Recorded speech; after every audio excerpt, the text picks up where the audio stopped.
कल्पना कीजिए, आप अपनी बेटी के लिए सबसे अच्छा वर ढूंढने निकलते हैं, लेकिन जब आप वापस लौटते हैं तो पूरी दुनिया बदल चुकी होती है। नमस्कार दोस्तों, स्वागत है आपका ट्रू फैक्ट्स पर।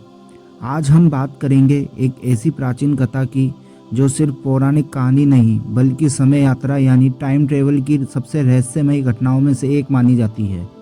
ये कहानी है राजा ककुदमी और उनकी पुत्री रेवती की। प्राचीन काल में राजा ककुदमी एक महान और बुद्धिमान शासक माने जाते थे। उनकी एक अत्यंत सुंदर, गुणवान और योग्य पुत्री थी रेवती। जब रेवती विवाह योग्य हुई तो राजा ककुदमी के सामने एक बड़ी समस्या खड़ी हो गई। उन्हें पूरी पृथ्वी पर अपनी बेटी के योग्य कोई वर ही नहीं मिला।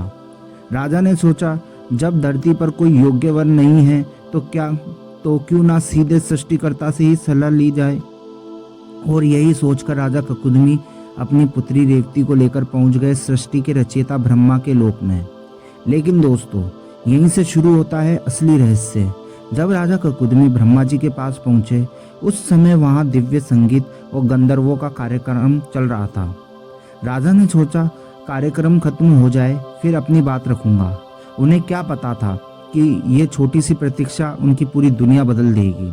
कुछ समय बाद जब कार्यक्रम समाप्त हुआ तब राजा ककुदमी ने ब्रह्मा जी से अपनी पुत्री के विवाह के बारे में पूछा और पृथ्वी के कई योग्य राजकुमारों के नाम बताए।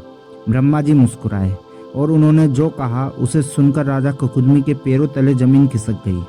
ब्रह्मा जी बोले, राजन, जिस समय में तुम यहाँ बैठे रहे पृथ्वी पर कई युग बीत चुके हैं। जिन राजकुमारों के बारे में तुम सोच रहे हो वे तो कब के समाप्त हो चुके हैं। दोस्तों सोचिए, राजा के लिए ये सब कुछ क्षण थे, लेकिन पृथ्वी पर हजारों साल बीत चुके थे। यही है समय का रहस्य, जहाँ अलग अलग लोकों में समय की गति अलग होती है। जब राजा ककुदमी और रेवती वापस पृथ्वी पर लौटे तो उन्होंने देखा सब कुछ बदल चुका था।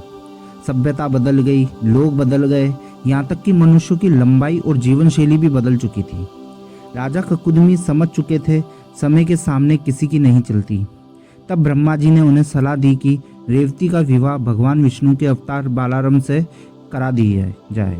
आखिरकार रेवती का विवाह बलराम से हुआ और इस तरह ये अद्भुत कथा समय के इतिहास में अमर हो गई। लेकिन दोस्तों, ये कहानी हमें एक गहरी सीख देती है।